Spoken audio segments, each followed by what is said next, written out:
നമുക്ക് വീണ്ടും ദൈവസന്നിധിയിലേക്ക് എടുത്തു വരാം. എല്ലാവർക്കും യേശുക്രിസ്തുവിൻ്റെ നാമത്തിൽ സ്നേഹവന്ദനത്തെ അറിയിക്കുന്നു. എല്ലാവരും ക്ഷേമത്തോടെ ആയിരിക്കുന്നു എന്ന് വിശ്വസിക്കുന്നു. അപ്പോൾ തന്നെ ചിലരെങ്കിലും പല രീതിയിലുള്ളതായ പ്രയാസങ്ങൾ അനുഭവിക്കുന്നവരായിട്ടുണ്ട് എന്ന് അറിഞ്ഞ് അവർക്ക് വേണ്ടി ഞങ്ങൾ പ്രാർത്ഥിക്കുകയും ചെയ്യുന്നു.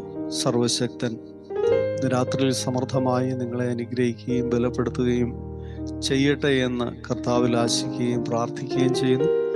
ഒരു വേദഭാഗം കൂടി വായിച്ച് നമ്മുടെ കർത്താവിനെ നമുക്ക് ധ്യാനിക്കാം. 112 സങ്കീർത്തനം 11 വാക്യം ഇപ്രകാരം വായിക്കുന്നു: യഹോവയെ സ്തുതിപ്പിൻ, യഹോവയെ ഭയപ്പെട്ട് അവന്റെ കൽപ്പനകളിൽ ഏറ്റവും ഇഷ്ടപ്പെടുന്ന മനുഷ്യൻ ഭാഗ്യവാൻ. തീർച്ചയായും കർത്താവിൻ്റെ കൽപ്പനകളിൽ ഏറ്റവും ഇഷ്ടപ്പെടുന്ന മനുഷ്യൻ, അവനെ ഭയപ്പെടുന്ന മനുഷ്യൻ ഭാഗ്യവാൻ. ദൈവത്തെ ഭയപ്പെട്ട് അവൻ്റെ കൽപ്പനകളിൽ ഏറ്റവും ഇഷ്ടപ്പെടുന്ന മനുഷ്യൻ ഭാഗ്യവാൻ. കർത്താവിൻ്റെ കൽപ്പനകളിൽ ഏറ്റവും ഇഷ്ടപ്പെടുക എന്ന് പറയുമ്പോൾ എല്ലാവർക്കും കർത്താവ് നൽകിയതായ ഈ വചനങ്ങൾ വളരെ ഇഷ്ടമാണ്. പക്ഷെ അത് വേണ്ട രീതിയിൽ പ്രയോജനപ്പെടുത്തുന്നുണ്ടോ എന്നുള്ളത് നമുക്ക് സംശയമാണ്.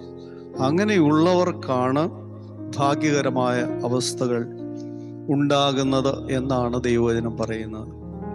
കർത്താവ് ഗിരിപ്രഭാഷണത്തിൽ കൂടി സംസാരിച്ച പല വചനങ്ങളും നമുക്കറിയാം. നിങ്ങൾ ഭാഗ്യവാന്മാരെന്ന് പറഞ്ഞുകൊണ്ട് അനേക അവസ്ഥകളെ കുറിച്ച് പറയുന്നുണ്ട്. അതെങ്ങനെയുള്ളവരാണ്? കർത്താവിനെ യഥാർത്ഥമായി സ്നേഹിക്കുകയും അവനെ ഭയപ്പെടുകയും അവൻ്റെ കൽപ്പനകളിൽ ഏറ്റവും ഇഷ്ടപ്പെടുകയും ചെയ്യുന്നത് കൊണ്ട് മാത്രം ലഭിക്കുന്ന ഭാഗ്യകരമായ അവസ്ഥകളാണ്. കർത്താവിൻ്റെ കൽപ്പന ഒന്നും നമുക്ക് പാലിപ്പാൻ കഴിയാത്തതായിട്ട് ഉണ്ടെന്ന് തോന്നുന്നില്ല. അപ്പോൾ അതെല്ലാം അതിൻ്റെതായ കൃത്യസമയങ്ങളിൽ നമ്മൾ പാലിക്കുമ്പോൾ തീർച്ചയായും അതിൽ കൂടി ലഭിക്കുന്നതായ പല നന്മകളും അനുഗ്രഹങ്ങളുമുണ്ട്. അതനുഭവിക്കുവാൻ അവസരം ലഭിക്കുന്നതിനെ കുറിച്ചാണ് ഇവിടെ ഭാഗ്യകരമായ അവസ്ഥയെന്ന് പറയുന്നത്. അവൻ ഭാഗ്യവാൻ. അപ്പൊ കർത്താവിന്റെ കൽപ്പന അനുസരിച്ചാൽ ഈ ഭൂമിയിലും ഇവിടം വിട്ടു പോയാലും നമുക്ക് അനുഗ്രഹങ്ങൾക്ക് ഒരു കുറവും വരുന്നില്ല എന്നുള്ളതാണ്. ഈ ഭൂമി കൊണ്ട് അവസാനിക്കുന്നതല്ല കർത്താവ് തരുന്നതായ ഭാഗ്യകരമായ അവസ്ഥകൾ. ഏറ്റവും അനുഗ്രഹിക്കപ്പെട്ട നിമിഷങ്ങൾ എന്ന് പറയുന്നത് കർത്താവിനോടൊപ്പം നമുക്ക് സ്വർഗരാജ്യത്ത് അല്ലെങ്കിൽ ദൈവരാജ്യത്ത് നമുക്ക് കഴിയുവാൻ ലഭിക്കുന്ന അവസരമാണ് ഏറ്റവും ഭാഗ്യകരമായ അവസരം. അതെല്ലാവർക്കും കിട്ടുവാൻ സാധ്യത കുറവാണെന്നാണ് വേദപുസ്തകം പഠിപ്പിക്കുന്നത്. വിളിക്കപ്പെട്ടവർ അനേകരാണ്, അതിനായി വിളിക്കപ്പെട്ടവർ അനേകരാണ്. ദൈവത്തിൻ്റെ വലതുഭാഗത്തിരിക്കുവാനുള്ളതായ ആ വരവും ആ വാഗ്ദത്വവും ദൈവം നൽകിയിരിക്കുന്നു, വാഗ്ദത്തം ചെയ്തിരിക്കുന്നു. പക്ഷെ അത് ചിലർക്കൊക്കെ മാത്രമേ ലഭിക്കൂ. അനേകർ തിരഞ്ഞെടുക്കപ്പെടുന്നവർ ചുരുക്കമാണ്. അപ്പോൾ അനേകരെ ആ സ്ഥാനത്തേക്ക് ദൈവം വിളിച്ചിട്ടുണ്ടെങ്കിലും അതിന് യോഗ്യരായി തീരുന്നത് ചിലർ മാത്രമേ ഉള്ളൂ. അവരാണ് ഭാഗ്യവാന്മാർ.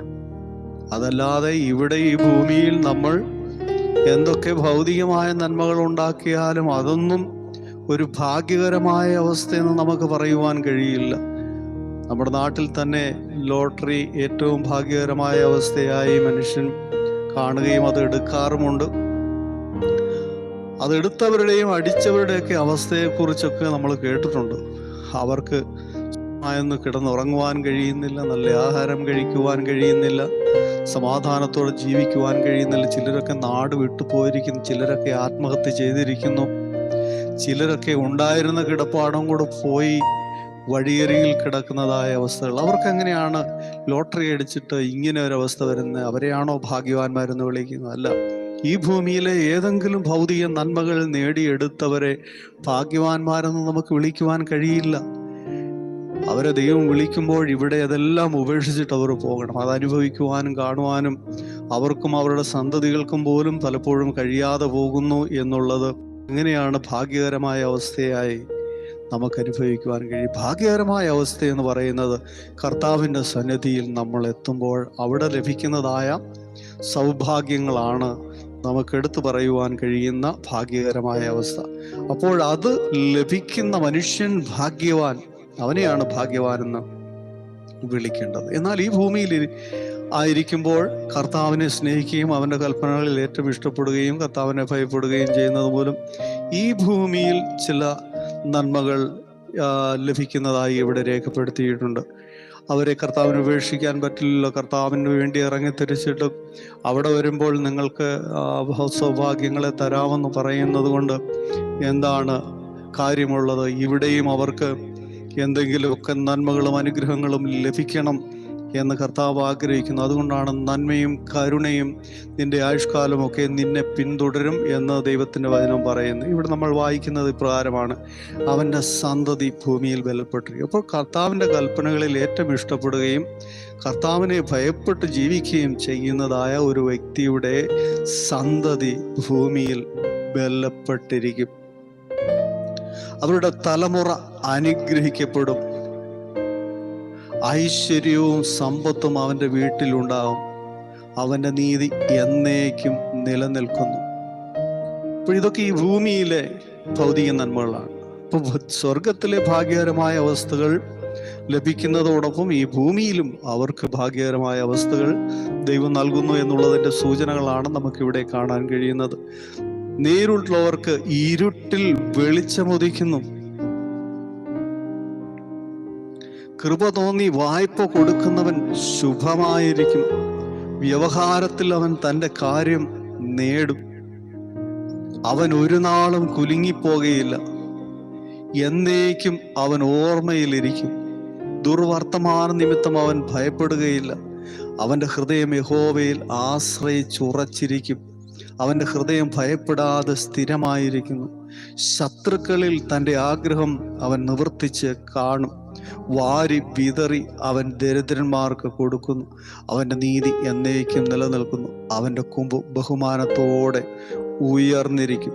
ദുഷ്ടൻ അത് കണ്ട് വ്യസനിക്കും. അവൻ പല്ലുകടി ചുരുങ്ങിപ്പോവും. ദുഷ്ടന്റെ ആശ നശിച്ചു പോകും. അപ്പോൾ ദൈവത്തിൻ്റെ കൽപ്പനയിൽ ഏറ്റവും ഇഷ്ടപ്പെടുകയും യഹോവയെ ഭയപ്പെടുകയും ചെയ്യുന്നത് മൂലം അവൻ എന്നേക്കും നിലനിൽക്കുന്നവനായി തീരും. അവൻ്റെ കൊമ്പ് ബഹുമാനത്തോടെ ഉയർന്നിരിക്കും. എന്നാൽ ഈ നന്മകളെല്ലാം കണ്ട് ദുഷ്ടൻ അത് കണ്ട് വ്യസനിക്കും.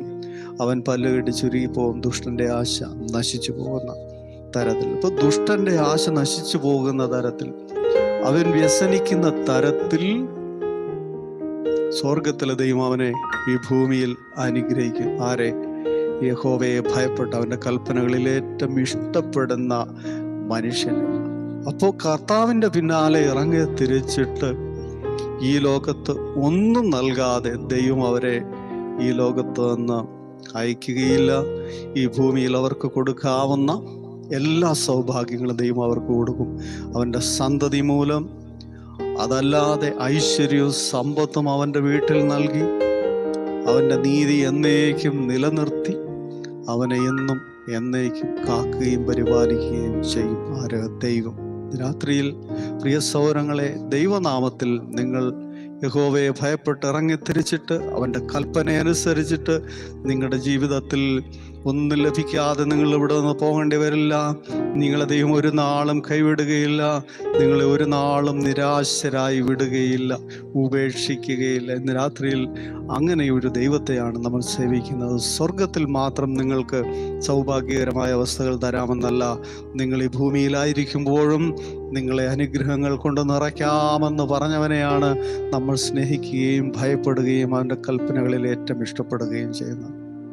അതുകൊണ്ട് അനേക ഭാഗ്യകരമായ അവസ്ഥകൾ നമ്മുടെ ജീവിതത്തിൽ വന്നു ചേരുവാനിരിക്കുന്നു.